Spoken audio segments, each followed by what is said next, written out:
بسم الله الرحمن الرحيم. السلام عليكم ورحمة الله تعالى وبركاته. أعوذ بالله من الشيطان الرجيم. بسم الله الرحمن الرحيم. الحمد لله رب العالمين وأفضل الصلاة وأتم التسليم على المبعوث رحمة للعالمين وعلى آله وصحبه ومن سار على هديه إلى يوم الدين أما بعد. സത്യവിശ്വാസികളെ അള്ളാഹു നമ്മെ സ്വീകരിക്കട്ടെ. നമ്മുടെ പാപങ്ങൾ അള്ളാഹു പുറത്തു തരട്ടെ. രോഗങ്ങൾ അള്ളാഹു ശിഫയാക്കട്ടെ. നമ്മിൽ നിന്നും മൺമറഞ്ഞ എല്ലാവരുടെയും ഖബറിടം അള്ളാഹു സ്വർഗതുല്യ ജീവിതം കൊടുത്ത് അനുഗ്രഹിക്കട്ടെ. നമ്മുടെ ശിഷ്ട ആയുസ് അള്ളാഹു പൊരുത്തപ്പെട്ട വഴിയിൽ ഇസ്സത്തോടെ സന്തോഷത്തോടെ ജീവിച്ച് ഈമാൻ സലാമത്തായി മരിക്കാൻ അള്ളാഹു നമുക്കുമല്ല നമ്മുടെ കുടുംബത്തിനും ഭാഗ്യം നൽകട്ടെ.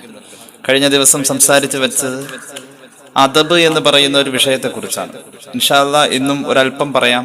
അള്ളാഹു നമ്മുടെ അറിവിൽ ബറക്കത്തും അമല് ചെയ്യാനുള്ള ഭാഗ്യവും തന്നനുഗ്രഹിക്കട്ടെ. ലോകത്തിന്റെ പുതിയ ജീവിത രീതികൾ വല്ലാത്ത ഖേദകരം ആയ അവസ്ഥയിലൂടെയാണ് കടന്നു പോകുന്നത്. ആരെ ബഹുമാനിക്കണം, എന്തിനെയെല്ലാം ആദരിക്കണം, ഏത് സന്ദർഭങ്ങളിൽ ഇടപെടണം, ഇതിനെക്കുറിച്ചുള്ള ഒരു സ്ഥലകാല ബോധം മനുഷ്യന് ഇല്ലാത്ത ഒരു അവസ്ഥയിലാണ് ഇപ്പോൾ എത്തി നിൽക്കുന്നത്. അതായത് പുതിയ തലമുറ ഈ വിഷയത്തിൽ വളരെയധികം പോരായ്മകൾ നിറഞ്ഞ രീതിയിലാണ് നമുക്ക് കാണാൻ കഴിയുന്നത്. അള്ളാഹു എല്ലാവർക്കും സദ്ബുദ്ധി കൊടുത്ത് അനുഗ്രഹിക്കട്ടെ എന്ന് നമുക്ക് ദുആ ചെയ്യാം. എല്ലാവർക്കും അറിവുകളുണ്ട്, വിജ്ഞാനത്തിന് കുറവില്ല. നമ്മുടെ നാടുകളിൽ പഴയ കാലത്തെക്കാളും ധാരാളം യൂണിവേഴ്സിറ്റിയും മറ്റു സൗകര്യങ്ങളും ഉപരിപഠനങ്ങളും ധാരാളം നടക്കുന്നു. ബിരുദം വരെ പഠിക്കാത്ത ഒരു മനുഷ്യന് ഇന്ന് ഈ സാഹചര്യത്തിൽ പട്ടിണി പോലും കിടക്കാൻ കഴിയുന്നില്ല എന്ന് പറയുന്ന നാട്ടുവർത്തമാനം ഏറെക്കുറെ അർത്ഥവത്തായ രീതിയിൽ തന്നെ വിവരത്തിന്റെയും വിദ്യാഭ്യാസത്തിന്റെയും എല്ലാ ധ്രുവങ്ങളും മനുഷ്യൻ കീഴടക്കി കഴിഞ്ഞു. സാധാരണക്കാരനിൽ അത്തരത്തിലുള്ള ഒരു അവസ്ഥ ഏറെക്കുറെ പൂർണ്ണമായിട്ടുണ്ട്. എത്ര പഠിച്ചാലും മനുഷ്യൻ തിരിച്ചറിയാതെ പോകുന്ന ചില സത്യങ്ങളുണ്ട്. ആദരവിന്റെയും അനാദരവിന്റെയും അളവുകോല് ഏതെന്ന് തിരിച്ചറിയാത്ത, ആദരവിന്റെയും അനാദരവിന്റെയും മാനദണ്ഡങ്ങളെ മാനിക്കാത്ത ഒരവസ്ഥയിലാണ് മനുഷ്യ ജീവിതം എത്തി നിൽക്കുന്നത്. സ്വന്തം പിതാവിനോടും മാതാവിനോടും താൻ ബഹുമാനിക്കേണ്ട കുടുംബത്തിലെ മുതിർന്നവരോടും എങ്ങനെ പെരുമാറണമെന്നും അതുപോലെ തന്നെ തങ്ങളുടെ അധ്യാപകരോട് എങ്ങനെയാണ് ഇടപെടേണ്ടതെന്നും പുതിയ തലമുറ അറിയാതെ പോകുന്ന ഒരവസ്ഥ. അറിവ് ഉള്ളവൻ തന്നെ അത് എങ്ങനെയാണ് കൈകാര്യം ചെയ്യേണ്ടതെന്നും തനിക്ക് അനുയോജ്യമല്ലാത്ത സദസ്സുകളിൽ പോയി അനാദരവ് സ്വയം ഏറ്റുവാങ്ങുകയും ചെയ്യുന്ന ഒരവസ്ഥയും നമുക്ക് സമീപകാലത്ത് ധാരാളം കാണാൻ കഴിഞ്ഞിട്ടുണ്ട്. ഞാൻ ആമുഖം വലിച്ചു നീട്ടുന്നില്ല. അള്ളാഹുവിന്റെ ഹബീബ് സല്ലല്ലാഹു അലൈഹി വസല്ലമ തങ്ങളുടെ സ്വഹാബികളിൽ നിന്നും താബിഈങ്ങളിൽ നിന്നും ധാരാളം സംഭവങ്ങൾ നമുക്ക് പഠിക്കാൻ കഴിയും. ഇമാം ബുഖാരി അവിടുത്തെ സ്വഹീഹിൽ ഉദ്ധരിക്കുന്ന വളരെ വിശ്രുതമായ ഒരു സംഭവം പറഞ്ഞുകൊണ്ട് നമുക്ക് തുടങ്ങാം. അള്ളാഹുവിന്റെ ഹബീബ് സല്ലല്ലാഹു അലൈഹി വസല്ലമ തങ്ങളുടെ അവസാന സമയത്തെക്കുറിച്ച് സയ്യിദത്തുന ആയിഷ റളിയല്ലാഹു അൻഹ പറയുന്ന ഒരു ഉദ്ധരണി ഇമാം ബുഖാരി അവിടുത്തെ സ്വഹീഹിൽ രേഖപ്പെടുത്തുന്നുണ്ട്. പുന്നാര നബി സല്ലല്ലാഹു അലൈഹി വസല്ലമ തങ്ങൾക്ക് അവിടുത്തെ അവസാന സമയത്തെ രോഗം മൂർച്ഛിച്ച നേരം, മരണത്തോട് അടുത്തു നിൽക്കുന്ന സമയം, ആ സമയത്ത് നിസ്കാരത്തിന്റെ സമയമായി. നിസ്കാരത്തിന് വാങ്കുവിളിക്കപ്പെട്ടു. ആ സമയത്ത് പള്ളിയിലേക്ക് നടന്നു ചെല്ലാൻ ഹബീബായ നബി കരീം സല്ലല്ലാഹു അലൈഹി വസല്ലം തങ്ങൾക്ക് പറ്റാത്തൊരവസ്ഥയിൽ അവിടുന്ന് പറഞ്ഞു, മുറു അബൂബക്കറിൻ ഫൽയുസല്ലി ബിന്നാസി, നിങ്ങൾ അബൂബക്കർ സിദ്ദീഖ് റളിയല്ലാഹു അൻഹുവിനോട് ജനങ്ങൾക്ക് ഇമാമായി നിസ്കരിക്കാൻ പറയൂ എന്ന് അവിടുന്ന് കൽപ്പിക്കുകയും അവിടുന്ന് പറഞ്ഞതനുസരിച്ച് സ്വഹാബികൾ ചെന്നുകൊണ്ട് സിദ്ദീഖ് റളിയല്ലാഹു അൻഹുവിനോട് അള്ളാഹുവിന്റെ ഹബീബ് താങ്കളോട് ഇമാമായി നിൽക്കണം എന്ന് പറഞ്ഞതായി പറയുമ്പോൾ മഹാനായ സിദ്ദീഖ് റളിയല്ലാഹു അൻഹു സ്നേഹത്തോടെയും അതിലേറെ ബഹുമാനത്തോടു കൂടെയും പുന്നാര നബി സല്ലല്ലാഹു അലൈഹി വസല്ലം തങ്ങൾ പറഞ്ഞ വാക്ക് അവിടുത്തെ കൊണ്ട് കഴിയില്ല എന്ന രീതിയിൽ നബിയോടുള്ള ബഹുമാനം കൊണ്ട് അത് നിരസിച്ച് പറഞ്ഞയച്ചു, ആളെ തിരച്ചയച്ചു.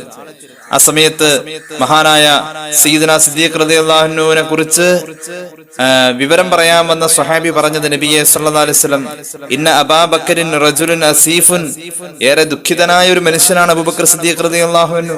അങ്ങയുടെ രോഗത്തിന്റെ ഈ മൂർച്ഛിച്ച അവസ്ഥയെ കുറിച്ച് അദ്ദേഹം ഏറെ ഖേദിക്കുന്ന മനുഷ്യനാണ്.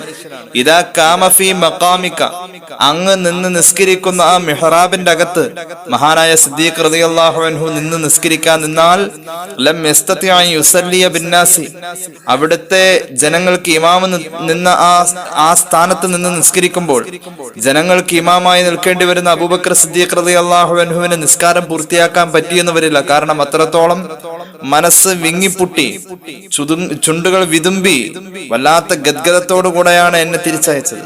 അങ്ങനെ നബി തങ്ങൾ വീണ്ടും അദ്ദേഹത്തെ പറഞ്ഞയച്ചു. സിദ്ദീഖിനോട് ഇമാമ് നിൽക്കാൻ പറയൂ റളിയല്ലാഹു അൻഹു. സിദ്ദീഖ് റളിയല്ലാഹു അൻഹു കഴിയാതെ, തനിക്ക് ആവില്ല എന്ന് പറഞ്ഞുകൊണ്ട് ഹബീബായ നബി കരീം സല്ലല്ലാഹു അലൈഹി വസല്ലം തങ്ങൾ നിന്ന് നിസ്കരിച്ച ആ പ്രത്യേകമായ സ്ഥലത്തെ അത്ര കണ്ട് ആദരിച്ച് ബഹുമാനിച്ച് അവിടത്തേക്ക് കയറി നിൽക്കാൻ എനിക്ക് കഴിയില്ല എന്ന് പറഞ്ഞ് വീണ്ടും ആളെ പറഞ്ഞയച്ചു. ഈ രീതിയിൽ അങ്ങോട്ടും ഇങ്ങോട്ടും ആ ദൂതൻ 2-3 പ്രാവശ്യം പോവേണ്ടി വന്നു.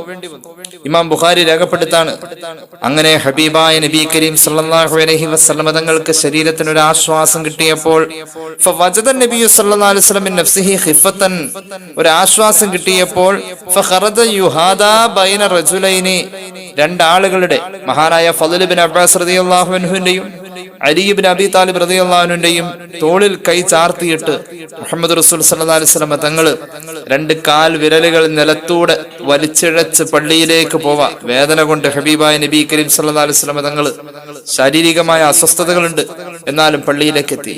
ഫഅറാദ അബൂബക്കറിൻ അൻ യതഅഖറ, നിസ്കാരം നടന്നുകൊണ്ടിരിക്കുക. നിസ്കാരത്തിൽ കർമ്മശാസ്ത്രത്തിന്റെ നിബന്ധനകൾ അനുസരിച്ച് പിന്നിൽ വരുന്ന ആൾക്ക് വേണ്ടി ഇമാമത്ത് പദം ഒഴിഞ്ഞു കൊടുക്കാൻ വേണ്ടി സിദ്ദീഖ് റളിയല്ലാഹു അൻഹു പല നിലക്ക് ശ്രമിക്കുന്നുണ്ട്. നിസ്കാരത്തിന്റെ പരിധിയിൽ നിന്നുകൊണ്ട് ചെയ്യാൻ പറ്റുന്ന കർമ്മശാസ്ത്രത്തിന്റെ അടിസ്ഥാനത്തിലുള്ള ഒരു പിന്മാറ്റം അവിടെ കാണുന്നുണ്ട്. അള്ളാഹുവിന്റെ ഹബീബ് സല്ലല്ലാഹു അലൈഹി വസല്ലം സൂചന കൊടുത്തു, നിസ്കാരം തുടരൂ.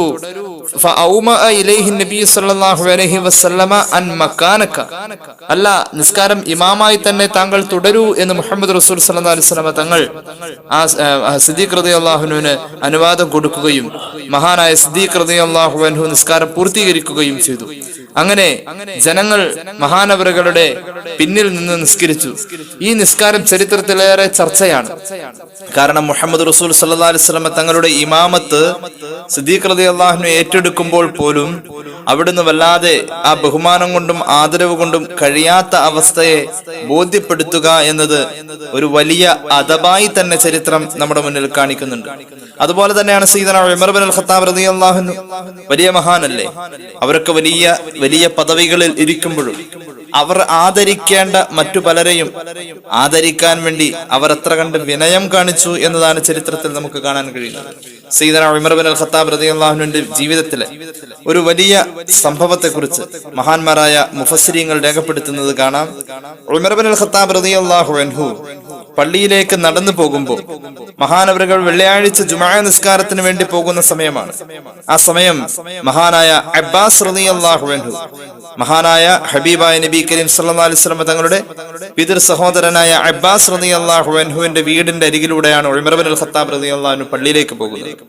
ഉമർ ഇബ്നുൽ ഖത്താബ് റളിയല്ലാഹു അൻഹു നല്ല വെള്ള വസ്ത്രം, വെള്ളിയാഴ്ച ആയതുകൊണ്ട് ഏറ്റവും നല്ല പുതിയ വസ്ത്രം ധരിച്ചുകൊണ്ട് പള്ളിയിലേക്ക് പോകുന്ന സമയത്ത് സയ്യിദന ഉമർ ഇബ്നുൽ ഖത്താബ് റളിയല്ലാഹു അൻഹുവിന്റെ ശരീരത്തിലേക്ക് അബ്ബാസ് റളിയല്ലാഹു അൻഹുവിന്റെ വീട്ടിൽ നിന്നും മലിന ജലം പുറത്തേക്ക് പോകുന്ന ഓവുചാലിൽ നിന്നും വെള്ളം തെറിച്ചു ഉമർ ഇബ്നുൽ ഖത്താബ് റളിയല്ലാഹു അൻഹുവിന്റെ ശരീരത്തിലേക്ക്. മഹാനായ ഇമാം അഹ്മദ് അവിടുത്തെ മുസ്നദിൽ ഈ ഹദീസ് പറയുന്നതായി കാണാം. ഉമർ ഇബ്നുൽ ഖത്താബ് റളിയല്ലാഹു അൻഹുവിന്റെ ശരീരത്തിലുള്ള പുതിയ വസ്ത്രത്തിലേക്ക് അബ്ബാസ് റളിയല്ലാഹു അൻഹുവിന്റെ വീട്ടിൽ നിന്നും വരുന്ന ഓവുചാലിലെ വെള്ളം തെറിച്ചപ്പോൾ ഒരു പ്രത്യേകമായ പാത്തിയിലൂടെയാണ് വെള്ളം റോട്ടിലേക്ക് വരുന്നത്.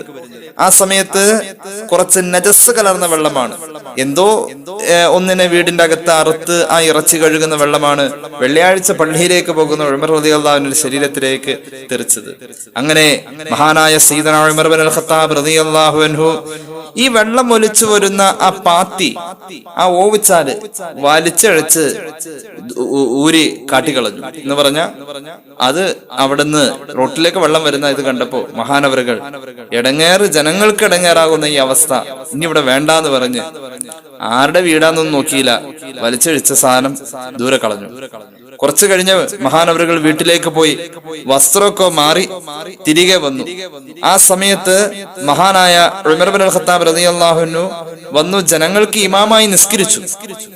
നിസ്കാരമൊക്കെ കഴിഞ്ഞ ശേഷം അബ്ബാസ് റളിയല്ലാഹു അൻഹു അടുത്ത് ചെന്നിട്ട് പറഞ്ഞു, ഉമർ ഇബ്നുൽ ഖത്താബിനോട് പറഞ്ഞു, റളിയല്ലാഹു അൻഹു, ഉമറേ, താങ്കൾ എന്റെ വീട്ടിൽ നിന്നും പുറത്തേക്ക് പോകുന്ന ഓവുചാല് ഒരു പാത്തിയായി വെച്ചിട്ടുള്ള ആ ഭാഗം വലിച്ചൂരി കളഞ്ഞത് ഞാൻ അറിഞ്ഞു. താങ്കളുടെ ശരീരത്തിലേക്ക് നജസ് തെറിച്ചിട്ടാണ്, വഴിയിലൂടെ പോയപ്പോ ബുദ്ധിമുട്ടായിട്ടാണ് ചെയ്തത്, ഞാൻ അത് അറിഞ്ഞു. ഞാൻ താങ്കളെ കുറ്റപ്പെടുത്തുന്നില്ല.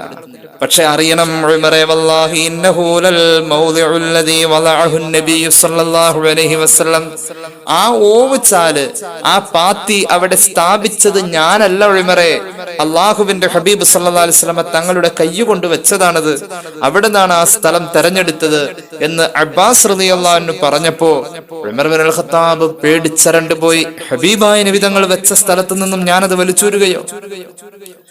നാട്ടിലെ ഇമാം ഖലീഫ ഉമർ ഇബ്നുൽ ഖത്താബ് റളിയല്ലാഹു അൻഹു അബ്ബാസ് റളിയല്ലാഹു അൻഹുവിനോട് പറഞ്ഞു, വഅന അഅസിമു അലൈക, ഞാൻ അങ്ങയുടെ മേൽ ഒരു തീരുമാനം നിർബന്ധമായും അറിയിക്കുകയാണ്. ലമാ സഅത്ത അലാ ലഹരി, എന്റെ പുറത്ത് കയറി താങ്കൾ നിൽക്കണം.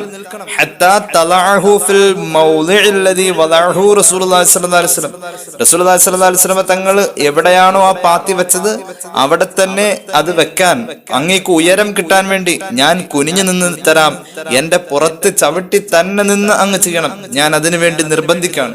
അങ്ങനെ ഖലീഫയുടെ പദവിയിൽ നിന്നുകൊണ്ട് തന്നെ മഹാനായ അബ്ബാസ് റളിയല്ലാഹു അൻഹുവിന് തന്റെ മുതുകിൽ ചവിട്ടി നിൽക്കാൻ വേണ്ടി ഫഫഅല ദാലിക അബ്ബാസ് റളിയല്ലാഹു അൻഹു, സയ്യിദന ഉമർ ഇബ്നുൽ ഖത്താബ് റളിയല്ലാഹു അൻഹു അബ്ബാസ് റളിയല്ലാഹു അൻഹുവിന് വേണ്ടി മുതുക് ചാച്ചു കൊടുത്തു.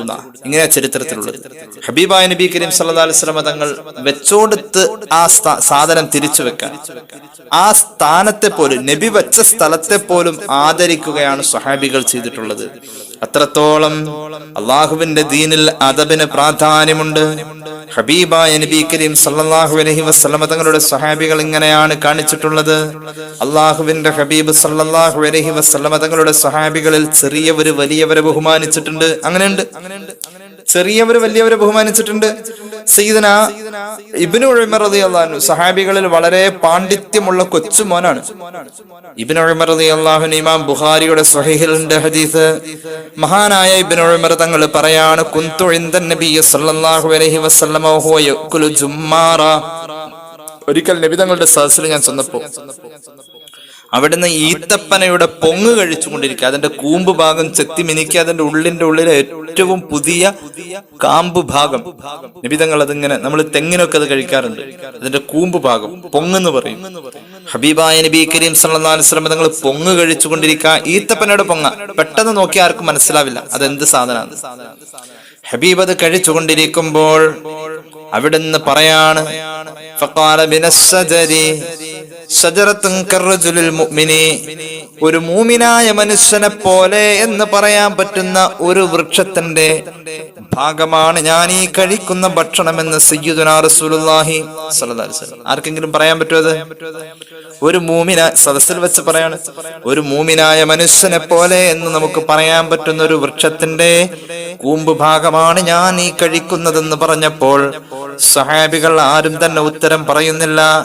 ഞാൻ വിചാരിച്ചു ഒന്ന് പറഞ്ഞാലോ എന്ന്. എനിക്ക് മനസ്സിലായി, ഞാനിത് പറയണമെന്ന് ഓർത്തു. നബി, അത് ഈത്തപ്പനയല്ലേ, ആ മൂമിനായ മനുഷ്യന്റെ രൂപത്തിലുള്ള മൂമിനായ മനുഷ്യനെ പോലെ എന്ന് അങ്ങ് ഉപമിച്ച് പറഞ്ഞ ആ വൃക്ഷം ഈത്തപ്പനയല്ലേ എന്ന് എനിക്ക് പറയണമെന്നുണ്ടായിരുന്നു. ഞാൻ പറയാതെ നിന്നു. കാരണം സഹാബികളിൽ വലിയവരൊക്കെ അവിടെ ഇരിക്കാം. അവരിൽ ഏറ്റവും പ്രായം കുറഞ്ഞ ആള് ഞാനാണ്. ഞാൻ എങ്ങനെ പറയാ? അതുകൊണ്ട് സഹാബികൾ ആരും തന്നെ മറുപടി പറയുന്നില്ല. റസൂലുള്ളാഹി സ്വല്ലല്ലാഹു അലൈഹി വസല്ലം തങ്ങൾ തന്നെ പറഞ്ഞു, ഹി അന്നഖല, അത് ഈത്തപ്പനയാണെന്ന് മുഹമ്മദ് റസൂൽ സ്വല്ലല്ലാഹു അലൈഹി വസല്ലം. അത്രത്തോളം സഹാബികളിൽ ചെറിയവർ വലിയവരെ ബഹുമാനിച്ചിട്ടുണ്ട്. ഈ അവസ്ഥയൊക്കെ ഇന്ന് മാറി മറിഞ്ഞുകൊണ്ടിരിക്കുക. അധ്യാപകരോട് ബഹുമാനമില്ല, അധ്യാപകരോട് ബഹുമാനമില്ല, ഉസ്താദുമാരോട് ബഹുമാനമില്ല, മാതാപിതാക്കളോടില്ല. മാതാപിതാക്കൾ മക്കളെ ഭയന്ന ജീവിക്കുന്നത് എന്ന് പറഞ്ഞാൽ അതിലൊന്നും കളയാനില്ല. ആ ഒരു അവസ്ഥയിലേക്ക് അദബ് എന്ന് പറയുന്ന പ്രയോഗം നമ്മുടെ ജീവിതവുമായി ഒരു ബന്ധമില്ലാതെ പോയിക്കൊണ്ടിരിക്കുക. ഇന്നലെ നമ്മൾ പറഞ്ഞിരുന്നു, സയ്യിദന സിദ്ദീഖ് റളിയല്ലാഹു അൻഹുവിന്റെ മുന്നിൽ കയറി അബൂദർദ റളിയല്ലാഹു അൻഹു നടന്നപ്പോ ഹബീബായ നബി കരീം സല്ലല്ലാഹു അലൈഹി വസല്ലം തങ്ങളെ പിന്നോട്ട് പോകാൻ പറഞ്ഞ് അദ്ദേഹത്തെ ശകാരിച്ച അല്ലെങ്കിൽ ശാസിച്ച ആ സംഭവം കഴിഞ്ഞ ദിവസം നമ്മൾ പറഞ്ഞിരുന്നു. അത്രത്തോളം സഹാബികളിലെ വലിയവരെ ആദരിക്കാനും ചെറിയവർ പ്രത്യേകം ശ്രദ്ധിച്ചതായി നമുക്ക് ചരിത്രത്തിൽ കാണാൻ കഴിയും. ഗുരുനാഥന്മാരോടൊക്കെ അദബും മര്യാദയും ഒക്കെ വേണം. അള്ളാഹുവിന്റെ ഹബീബ് സല്ലല്ലാഹു അലൈഹി വസല്ലം തങ്ങളുടെ സ്വഹാബികൾ അതൊക്കെ നമുക്ക് കാണിച്ചു തന്നിട്ടുണ്ട്. ഇമാം നവവിയുടെ അത്തിബിയാൻ എന്ന് പറയുന്ന ഗ്രന്ഥത്തിൽ ഒരു സംഭവം പറയുന്നുണ്ട്. ഇമാം ഗസാലി അദ്ദേഹം ഉദ്ധരിക്കുന്നതായി കാണാം, മിൻ ഹഖ്ൽ ആലിമി അലൈക അൻ തുസല്ലിമ അലൽ ഖൗമി ആമതൻ വതഖുസ്സഹു ബിത്തഹിയ. ഒരു ആലിം ഒരു സദസ്സിൽ ഉണ്ടെങ്കിൽ ആ ആലിമിനെ എങ്ങനെ ബഹുമാനിക്കാം?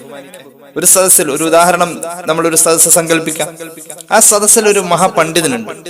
സദസ്സിലേക്ക് നമ്മൾ കടന്നു വരാം. എന്ത് ചെയ്യണം? സലാം പറയുന്ന രീതിയിൽ പോലും അദബ് ഇങ്ങനെയാണ്. എങ്ങനെ? ആദ്യം ആ സദസ്സിലുള്ള എല്ലാവർക്കും കൂടിയിട്ട് ഒരുമിച്ച് സലാം പറയാം. അസ്സലാമു അലൈക്കും വറഹ്മത്തുള്ളാഹി വബറകാതുഹു. എല്ലാവർക്കും സലാം പറയാം. എന്നിട്ട് ആ ആലിമിന്റെ അടുത്തേക്ക് ചെന്നിട്ട് അദ്ദേഹത്തിന് വേറെ ഒരു സലാം പ്രത്യേകം പറയാം. നമ്മൾ ചെയ്യാറുണ്ട്. അസ്സലാമു അലൈക്കും എല്ലാവരോടും പറഞ്ഞിട്ട് ഈ ആലിമിന്റെ അടുത്ത് ചെന്നിട്ട് അദ്ദേഹത്തിന് പ്രത്യേകം വേറൊരു സലാം പറയാം. മാത്രവുമല്ല, ഒരു ആലിമിന്റെ മുന്നിൽ ചെന്ന് ഇൽമു പഠിക്കാനിരിക്കുകയാണെങ്കിൽ, ഒരു ആലിമ് വഅദ് പറയാണ്, ഒരു ആലിമ് പള്ളിയിൽ ക്ലാസ് എടുത്തുകൊണ്ടിരിക്കുകയാണ്, ആ സമയത്ത് നമ്മൾ ചെല്ലാൻ എവിടെ ഇരിക്കുക? അദ്ദേഹത്തിനെ കാണത്തക്ക രീതിയിൽ ഇരിക്കുക. അതാണ്, അല്ലാതെ എവിടെയും പോയിരുന്നിട്ട് കാര്യമില്ല. അതുപോലെ തന്നെ ആലിമിന്റെ നേരെ സംസാരിക്കുമ്പോൾ കൈ പൊക്കി വർത്താനം പറയാൻ പാടില്ല. അത് ഇതെന്നൊക്കെ പറഞ്ഞ് കൈ ചൂണ്ടി സംസാരിക്കാൻ പാടില്ല. ചിലപ്പോ എന്തെങ്കിലും കാണിച്ചു കൊടുക്കണായിരിക്കും, എന്നാലും കൈ ഉയർത്താൻ പാടില്ല. മാത്രവുമല്ല,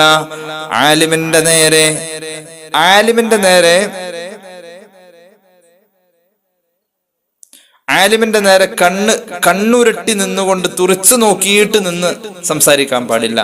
ആലിമ് എന്തെങ്കിലും ഒരു കാര്യം പറയുമ്പോൾ അദ്ദേഹത്തിന്റെ നേരെ കണ്ണുരുട്ടിയിട്ടോ അല്ലെങ്കിൽ അദ്ദേഹത്തെ മാത്രം ഒരു പ്രത്യേകമായ നോട്ടം നോക്കി ഒരു ഭയപ്പെടുത്തുന്ന രീതിയിലോ അല്ലെങ്കിൽ അദ്ദേഹത്തിന് അനിഷ്ടകരമാവുന്ന അവസ്ഥയിലേക്കോ നമ്മളിങ്ങനെ തുടർച്ചയായിട്ട് ഇങ്ങനെ നോക്കിക്കൊണ്ടിരിക്കാൻ പാടില്ല. മാത്രവുമല്ല, അദ്ദേഹത്തോട് സംസാരിക്കുന്ന സമയത്ത് ഉസ്താദ് ആലിം ഈ പറഞ്ഞ കാര്യം പോലെ അല്ലല്ലോ മറ്റേ ആള് പറഞ്ഞത് എന്ന് പറയാൻ പാടില്ല. ഇന്ന് മിക്കവാറും ആളുകൾ അങ്ങനെയാണ്. ആ പള്ളിയിലെ ഉസ്താദ് ഇങ്ങനെയാണല്ലോ പറഞ്ഞത് എന്ന് പറയും, അല്ലെങ്കിൽ ഇന്ന ആള് ഇന്നതാണല്ലോ പറഞ്ഞത് എന്ന് പറയും. സ്ഥിരം ആളുകൾ പറയുന്ന ഒരു ശൈലി അതാണ്. ഇന്ന ആള് പറഞ്ഞത് ഇങ്ങനെയാണല്ലോ, എന്താ നിങ്ങൾ ഇങ്ങനെ പറഞ്ഞത് എന്ന രീതിയിൽ ചോദിക്കാൻ പാടില്ല. പിന്നെയോ, മാത്രവുമല്ല, അദ്ദേഹത്തിന്റെ മുന്നിൽ വെച്ച മറ്റൊരാളുടെ ഗീബത്ത് പറയാനും പാടില്ല. ആലിമിനെ ഒരു ഗീബത്ത് പറയുന്ന ശബ്ദം കേൾപ്പിക്കാൻ പാടില്ല. ഇങ്ങനെയൊക്കെയാണ് ആലിമീങ്ങളെ ബഹുമാനിക്കേണ്ടത്. ഈ രീതിയിലുള്ള അദബുകളും ഇന്നത്തെ കാലഘട്ടത്തിൽ നഷ്ടപ്പെട്ടുകൊണ്ടിരിക്കുക. പണ്ഡിതന്മാരോട് ബഹുമാനമില്ല, ഖത്തീബന്മാരോട് ബഹുമാനമില്ല, ഉസ്താദന്മാരോട് ഖാദിയാരോട് ബഹുമാനമില്ല. പ്രത്യേകിച്ച് കമ്മിറ്റി മെമ്പറായൊക്കെ ആരെങ്കിലും കയറി വന്ന അതോടുകൂടെ അവന്റെ മനസ്സിലുള്ള ഒരു ലജ്ജയും പേടിയും ഒക്കെ അങ്ങോട്ട് പോകും. പിന്നെ എന്തോ ആവാം, പള്ളി എന്തോ ആവാം, മദ്രസ എന്തോ ആവാം, ഉസ്താദുമാരെന്തോ ആവാം, ഒരു വിഷയമല്ല. ആ രീതിയിലേക്ക് മനസ്സിന്റെ അകത്തേക്ക് ഒരു കടുപ്പം വന്നു പോവുകയാണ്. ചരിത്രത്തിൽ വലിയ വലിയ മഹാന്മാർ അങ്ങോട്ടും ഇങ്ങോട്ടൊക്കെ ബഹുമാനിച്ചത് കാണുമ്പോൾ നമുക്ക് അത്ഭുതം തോന്നാറുണ്ട്. മഹാനായ സെയ്ദ് ബിൻ സാബിത്ത് റളിയല്ലാഹു അൻഹു, മഹാനായ ഇമാം ബുഖാരിയുടെ സ്വഹീഹിന്റെ വ്യാഖ്യാനത്തിൽ കാണാവുന്ന ഒരു സംഭവമാണ്. മഹാനായ സെയ്ദ് ബിൻ സാബിത്ത് റളിയല്ലാഹു അൻഹു എന്ന പ്രമുഖനായ സ്വഹാബി, അദ്ദേഹം സയ്യിദന ഇബ്നു അബ്ബാസ് റളിയല്ലാഹു അൻഹുവിന്റെ സമീപത്ത് ഉള്ളപ്പോൾ, ഇബ്നു അബ്ബാസ് റളിയല്ലാഹു അൻഹു നബി കുടുംബമാണ്, സയ്യിദാണ്, മഹാപണ്ഡിതനാണ്, ഖുർആൻ വ്യാഖ്യാതാക്കളുടെ നേതാവാണ്. ഇബ്നു അബ്ബാസ് റളിയല്ലാഹു അൻഹുവിനെ പോലുള്ള സയ്യിദും ആലിമുമായ ഒരു മഹാന്റെ മുന്നിൽ സെയ്ദ് ബിൻ സാബിത്ത് റളിയല്ലാഹു അൻഹു എന്ന് പറയുന്ന മഹാനായ സ്വഹാബി വന്നപ്പോ, സെയ്ദ് ബിൻ സാബിത്ത് റളിയല്ലാഹു അൻഹുവിന് വേണ്ടിയിട്ട് ഇബ്നു അബ്ബാസ് റളിയല്ലാഹു അൻഹു പോയി അദ്ദേഹം വന്ന കുതിരയെ പോയി അതിന്റെ വട്ടക്കണ്ണിയെ പിടിച്ചങ്ങനെ വലിച്ചു കൊണ്ടുവന്ന് കുതിരയെ നിർത്തിക്കൊടുത്തു. അതൊരു സയ്യിദ് അവറുകൾ, ഒരു ആലിമ് ചെയ്തപ്പോ സഹാബികളിലെ സീനിയറായ സെയ്ദ് ബിൻ സാബിത്ത് റളിയല്ലാഹു അൻഹുവിന് വല്ലാത്ത വിഷമം തോന്നി. സെയ്ദ് റളിയല്ലാഹു അൻഹു പറഞ്ഞു, ഓ ഹബീബായ നബി കരീം സല്ലല്ലാഹു അലൈഹി വസല്ലം തങ്ങളുടെ പിതൃ സഹോദരനായ മകനെ, അങ്ങ് ഇങ്ങനെ ചെയ്യരുതിട്ടോ, അങ്ങൊരു തങ്ങളല്ലേ, അങ്ങൊരു ആലിമല്ലേ, ഒരിക്കലും ഇങ്ങനെ ചെയ്യരുതിട്ടോ എന്ന് പറഞ്ഞു. അപ്പോൾ മഹാനായ സയ്യിദുന ഇബ്നു അബ്ബാസ് റളിയല്ലാഹു അൻഹു പറഞ്ഞു, ഞങ്ങളുടെ ആലിമീങ്ങൾക്ക് വേണ്ടി ഇങ്ങനെ ചെയ്തു കൊടുക്കണമെന്നാണ് അള്ളാഹുവിന്റെ ഹബീബ് സല്ലല്ലാഹു അലൈഹി വസല്ലം ഞങ്ങളെ പഠിപ്പിച്ചത്. അതനുസരിച്ച് ആലിമിനെ സയ്യിദായി ഞാൻ ബഹുമാനിച്ചു എന്നേ ഉള്ളൂ. ഇത് പറയുന്ന കേട്ട ഇബ്നു അബ്ബാസ് റളിയല്ലാഹു അൻഹുവിന്റെ മുന്നിൽ വെച്ച് സെയ്ദ് ബിൻ സാബിത്ത് റളിയല്ലാഹു അൻഹു ഇബ്നു അബ്ബാസ് റളിയല്ലാഹു അൻഹുവിന്റെ കൈ അങ്ങ് പിടിച്ചിട്ട് അങ്ങ് മുത്തി. എന്നിട്ട് പറഞ്ഞു, എന്നെ എന്റെ ഹബീബ് പഠിപ്പിച്ചത് സയ്യിദന്മാരുടെ കയ്യുമുത്താന. ഇതുപോലെയാണ് നബി സല്ലല്ലാഹു അലൈഹി വസല്ലം തങ്ങളുടെ കുടുംബത്തെ ഈ രീതിയിൽ ബഹുമാനിക്കണമെന്ന അവിടുന്ന് ഞങ്ങളെ പഠിപ്പിച്ചിട്ടുള്ളത്. അപ്പോൾ സ്വഹാബികൾ പരസ്പരം അങ്ങുമിങ്ങും ആദരിച്ചും ബഹുമാനിച്ചും നമ്മുടെ മുന്നിൽ അദബ് എന്ത് എന്ന് പഠിപ്പിച്ചു തന്നിട്ടുണ്ട്. ഇനി നമ്മുടെ കുടുംബങ്ങളിലുണ്ട് പ്രായമുള്ളവരെ ബഹുമാനിക്കുന്ന വിഷയത്തിൽ ഇന്ന് വല്ലാത്ത പോരായ്മയിലാണ് എല്ലാവരും. ആർക്കും അതിന്റെ മഹത്വം അറിയില്ല. കാരണവന്മാര് ജീവിച്ചിരിക്കുന്നുവെങ്കിൽ അവരുടെ വില അറിയണമെങ്കിൽ അവരില്ലാതെ പോവണം. അള്ളാഹുവിന്റെ ഹബീബ് സല്ലല്ലാഹു അലൈഹി വസല്ലം തങ്ങൾ പഠിപ്പിച്ചത് എന്താ? ബർറു ആബാഅക്കും തബറക്കും അബ്നാഉക്കും. നിങ്ങൾ നിങ്ങളുടെ വാപ്പമാർക്ക് ഗുണം ചെയ്താൽ നിങ്ങളുടെ മക്കൾ പിൽക്കാലത്ത് നിങ്ങൾക്ക് ഗുണം ചെയ്യും. നിങ്ങൾ ജനങ്ങളിൽ മറ്റുള്ളവരുടെ പെണ്ണുങ്ങളോട് സഭ്യമായി നല്ല രീതിയിൽ പെരുമാറാണെങ്കിൽ അവരോട് നിങ്ങൾക്കൊരു മോശമായ മാനസികാവസ്ഥ ഇല്ലാതെ, അങ്ങനെ ഉണ്ടല്ലോ, മറ്റുള്ള സ്ത്രീകളോട് ഒരു പ്രത്യേക താല്പര്യവും ഒരു പ്രത്യേക ഇഷ്ടമൊക്കെ കാണിക്കും, സ്വന്തം വീട്ടിലുള്ള പെണ്ണുങ്ങളോട് ഉണ്ടാവില്ല. ഒരു വൃത്തികെട്ട സമീപനം മറ്റു സ്ത്രീകളോട്, സമൂഹത്തിലെ മറ്റു സ്ത്രീകളോട് നിങ്ങൾക്ക് ഇല്ലെങ്കിൽ നിങ്ങളുടെ കുടുംബത്തിലെ സ്ത്രീകൾ ഒരിക്കലും ചീത്തയാവൂല. നിങ്ങൾക്ക് മറ്റുള്ള സ്ത്രീകളോട്, സമൂഹത്തിലുള്ള മറ്റുള്ള സ്ത്രീകളോട് വൃത്തികെട്ട സമീപനം ഉണ്ടെങ്കിൽ അള്ളാഹുവിന്റെ ഹബീബ് സല്ലല്ലാഹു അലൈഹി വസല്ലം തങ്ങൾ പഠിപ്പിച്ചു, നിങ്ങളുടെ സ്ത്രീകളും ചീത്തയാവാം. ഭർത്താവ് ഒരു ചാറ്റിംഗ് നടത്തുന്നുണ്ടെങ്കിൽ സ്വാഭാവികമായും നല്ല പെണ്ണാണെങ്കിൽ പോലും അവളും ചീത്തയായേക്കാം, ഇവന്റെ ഈ ദുർപ്രവർത്തനം കാരണം. അള്ളാഹു കാത്തുരക്ഷിക്കട്ടെ. ഭർത്താവ് നന്നായാൽ പെണ്ണ് നന്നാവും. ഈ ഒരു കാന്തിക ബന്ധം ഇവർക്കിടയിലുണ്ട്. സമൂഹത്തിലെ മറ്റു സ്ത്രീകളോട് നിങ്ങൾ വൃത്തികേടിൽ പെരുമാറല്ലേ. എന്നാൽ നിങ്ങളുടെ സ്ത്രീകൾ നന്നായേക്കാം എന്ന് മുഹമ്മദ് റസൂൽ സല്ലല്ലാഹു അലൈഹി വസല്ലം. നമ്മുടെ കൂട്ടത്തിൽ പ്രായമുള്ളവരെ ബഹുമാനിക്കണം. ഹബീബായ നബി കരീം സല്ലല്ലാഹു അലൈഹി വസല്ലം തങ്ങൾ പഠിപ്പിച്ചു 3 കാര്യങ്ങൾ. ലാ യസ്തഖിഫു ബിഹഖ്ഹിം. 3 വിഭാഗം ആളുകൾ, അവരെ ബഹുമാനിക്കൂല, അവരെ ബഹുമാനിക്കാത്തവൻ മുനാഫിഖാണ്. 3 വിഭാഗം ആളുകളെ ബഹുമാനിക്കാത്തവൻ മുനാഫിഖാണ്. ആ 3 വിഭാഗം ആരൊക്കെയാണ്? ഇസ്ലാം, ഇസ്ലാമികമായ ആചാരങ്ങളിലും വിശ്വാസത്തിലുമായി കഴിഞ്ഞുകൂടുന്ന ഒരു മുസ്ലിമായ വയസ്സായ മനുഷ്യനെ, വൃദ്ധനായ മനുഷ്യനെ, തലമുടി നരച്ചവനെ ബഹുമാനിക്കണം. നിസ്കാരവും പള്ളിയൊക്കെ ആയിട്ട് ബന്ധമുള്ള സത്യസന്ധനായ ഒരു നല്ലൊരു മൂമിനായ മനുഷ്യനാണ് ആ തലമുടി നരച്ച കാക്ക. മൂപ്പരെ ബഹുമാനിക്കണം. അയാളോട് ബഹുമാനം തോന്നുന്നില്ലെങ്കിൽ അതിനർത്ഥം നീ മുനാഫിഖ് എന്നാണ്. രണ്ടാമത് പഠിപ്പിച്ചു ഇൽമുള്ളവനെ ബഹുമാനിക്കണം. ഇൽമുള്ളവനെ ബഹുമാനിക്കാത്തവൻ മുനാഫിഖാണ്. മൂന്നാമത് പഠിപ്പിച്ചു ഒരു നീതിമാനായ ഭരണകർത്താവ് ഉണ്ട് എങ്കിൽ അയാളെ ബഹുമാനിക്കണം. നീതിമാനായ ഭരണകർത്താവിനെ ബഹുമാനിക്കാത്തവൻ മുനാഫിഖാണെന്ന് പുണ്യനബി സല്ലല്ലാഹു അലൈഹി വസല്ലം. മറ്റൊരു ഹദീസ് കണ്ടോ? ഇന്ന മിൻ ഇജ്ലാലില്ലാഹി തആല ഇക്റാമതി ശൈബത്തിൽ മുസ്ലിമി. ഒരു മുസ്ലിമായ തലമുടി നരച്ച മനുഷ്യനെ ബഹുമാനിക്ക എന്നത് അള്ളാനെ ബഹുമാനിക്കുന്നത് പോലെയാണ് എന്ന് പറഞ്ഞാൽ അള്ളാഹു ആ ബഹുമാനത്തെ അത്ര കണ്ട് കാര്യമായിട്ട് ഗൗരവമായി കാണുന്നു. പടച്ചോനെ ബഹുമാനിക്കുന്നുണ്ടോ നീ? എന്നാൽ തലമുടി ഇസ്ലാമിക ജീവിതത്തിലായി നരച്ചിട്ടുള്ള ഒരു മനുഷ്യന് നിന്റെ മുന്നിലുണ്ടെങ്കിൽ അയാളെ ബഹുമാനിക്കണം. ഖുർആൻ ചുമന്ന് നടക്കുന്ന ആള്, ഖുർആൻ പഠിക്കുന്നവനെ ബഹുമാനിക്കണം. അതുപോലെ തന്നെ നീതിമാനായ ഭരണകർത്താവിനെ ബഹുമാനിക്കണം. ഇമാം ബൈഹഖി അവിടുത്തെ ശുഅബുൽ ഈമാനിലും ഹാക്കിം ഇമാം തൊബറാനി അവിടുത്തെ മുഅ്ജമുൽ കബീറിലും ഒക്കെ ഈ ഹദീസ് രേഖപ്പെടുത്തുന്നത് നമുക്ക് കാണാൻ കഴിയും. ഇനി കണ്ട മറ്റൊരു ഹദീസ്, ചിലർ പറയാറില്ലേ വാപ്പ മരിച്ചതോടുകൂടെ കുടുംബത്തിന്റെ ഐശ്വര്യം പോയെന്ന്. വാപ്പ ആരാന്നോർത്ത് നമ്മുടെ വീട്ടിലിരിക്കുന്ന വയസ്സായ ആളുകൾക്ക് ഒരു വലിയ മഹത്വമുണ്ട്, നമ്മളത് തിരിച്ചറിയണം. എത്ര വലിയ ബറക്കത്തുള്ളവരാണെന്നറിയോ? അൽ ബറക്കത്തു മഅ അകാബിരിക്കും. നിങ്ങളുടെ കൂട്ടത്തിലെ പ്രായമുള്ളവരുണ്ടോ അവരുടെ കൂടെയാണ് അല്ലാഹു ബറക്കത്ത് വെച്ചത്. ഇമാം ഹാക്കിമിന്റെ മുസ്തദറക്കിൽ ഹദീസ് കാണാം. അൽ ബറക്കത്തു മഅ അകാബിരിക്കും. നിങ്ങളിൽ പ്രായമുള്ളവരുടെ കൂടെയാണ് ബറക്കത്ത് അല്ലാഹു വെച്ചതെന്ന് പരിശുദ്ധ റസൂൽ സല്ലല്ലാഹു അലൈഹി വസല്ലം അവിടുന്ന് വീണ്ടും പഠിപ്പിച്ചല്ലോ.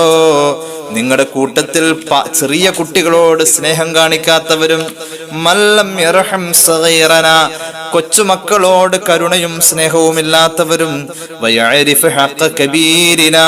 വലിയവരോടുള്ളതായ ബാധ്യതയെ തിരിച്ചറിയാത്ത, വലിയവരെ ബഹുമാനിക്കാത്തവനും ഫലൈസ മിന്നാ, നമ്മളിൽപ്പെട്ടവനല്ലെന്ന് മുഹമ്മദ് റസൂൽ സല്ലല്ലാഹു അലൈഹി വസല്ലം. അപ്പൊ പ്രായമുള്ള ആളുകളെ നമ്മൾ ബഹുമാനിക്കണം. നമ്മുടെ വീട്ടിലെ കാരണവന്മാര്, മൂത്താപ്പമാര്, വല്യുപ്പമാര്, വല്യമ്മമാര്, അവരൊക്കെ ബഹുമാനിക്കണം.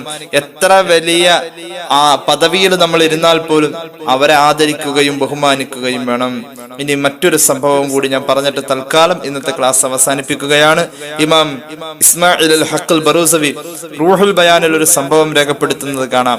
നമ്മളെക്കാൾ പ്രായമുള്ള നമ്മുടെ കാരണവന്മാരുടെ, മുതിർന്നവരുടെ മുന്നിൽ കയറി നമ്മൾ നടക്കാൻ പാടില്ല. 3 സന്ദർഭങ്ങളിൽ നടക്കാം, അല്ലാത്ത ഒരു സന്ദർഭങ്ങളിലും അവരുടെ മുന്നിൽ കയറി നടക്കാൻ പാടില്ല. കണ്ടോ, ലാ യജൂസു തഖദ്ദുമുൽ അസ്ഗാരി അലൽ അകാബിരി ഇല്ലാ ഫി സലാസത്തി മവാദിഅ ഇദാ സാറു ലൈല. മുതിർന്നവരുടെ മുന്നിൽ കയറി നടക്കാൻ 3 സ്ഥലത്ത് മാത്രമാണ് അനുവാദമുള്ളൂ. ഒന്നാമത്തേത്, മുതിർന്നവരുടെ മുന്നിൽ നമ്മൾ രാത്രി ഒരുമിച്ച് നടന്നു പോവാണെങ്കിൽ മുതിർന്നവരെ മുന്നിൽ വിടരുത്, അവർ പുറകിലെ നിർത്താവുള്ളൂ. രാത്രി, ഒന്നാമത്തെ സമയം സന്ദർഭം രാത്രി നടന്നു പോകുമ്പോൾ മുതിർന്നവരെ മുന്നിൽ വിടരുത്. രണ്ടാമത്തേത്, ഒരു യുദ്ധത്തിന് പോകുമ്പോൾ സൈന്യം വരുന്നെന്ന് കണ്ടാൽ മുതിർന്നവരെ പിടിച്ച് മുന്നിൽ നിർത്താൻ പാടില്ല, പ്രായം കുറഞ്ഞവരാണ് മുന്നിൽ നിൽക്കേണ്ടത്. അല്ലെങ്കിലോ ഒരു വെള്ളപ്പൊക്കം, ഒലിച്ചു വരുന്ന വെള്ളം, അവിടെ ഒരാൾക്ക് നടന്നു പോകണം, മുതിർന്നവരെ മുന്നിൽ വിടാൻ പാടില്ല, അവരെ പിന്നിൽ വിടാവുള്ളൂ. അപ്പൊ ഈ 3 സന്ദർഭത്തിൽ മാത്രമാണ് മുതിർന്നവരെ പിന്നിൽ നിൽക്കാവൂ, അല്ലാത്തപ്പോഴൊക്കെ അവരെ മുന്നിൽ നിർത്തണം. അള്ളാഹുവിന്റെ ഹബീബ് സല്ലല്ലാഹു അലൈഹി വസല്ലമ തങ്ങളുടെ സ്വഹാബികൾ ഇത് ശീലിച്ചു പോന്നതാണ്, നമ്മെ പഠിപ്പിച്ചതാണ്. അതുപോലെ തന്നെ ഇദാ മസസാബു അമാമ ശൈഖി, പഴയ കാലങ്ങളിലൊക്കെ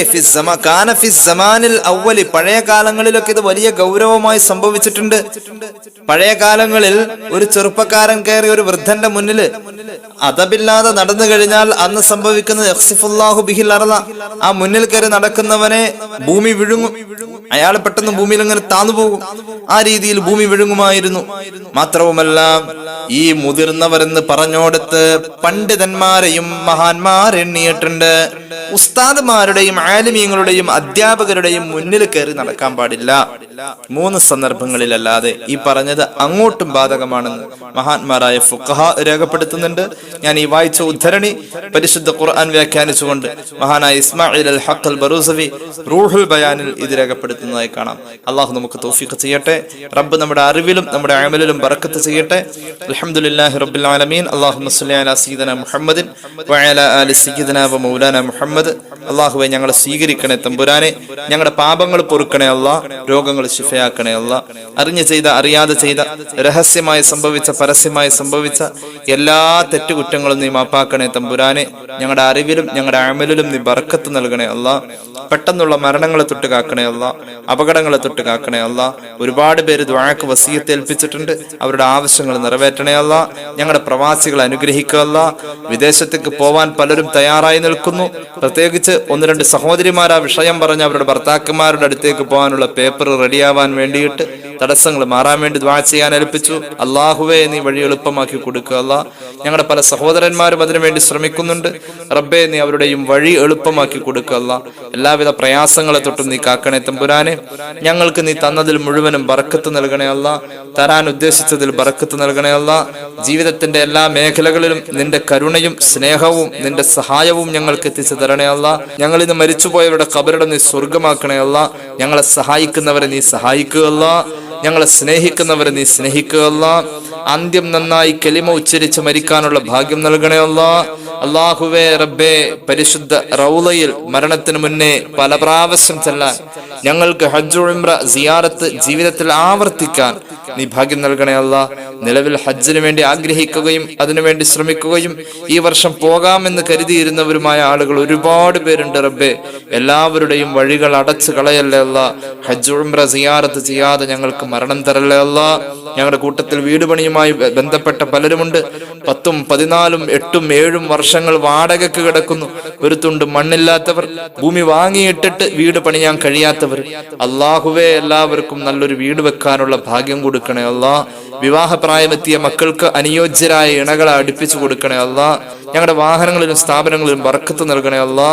ربنا ارحمهم كما ربونا صغارا بفضل صلى الله على محمد صلى الله عليه وسلم صلى الله على محمد صلى الله عليه وسلم اللهم صل على محمد يا رب صل عليه وسلم.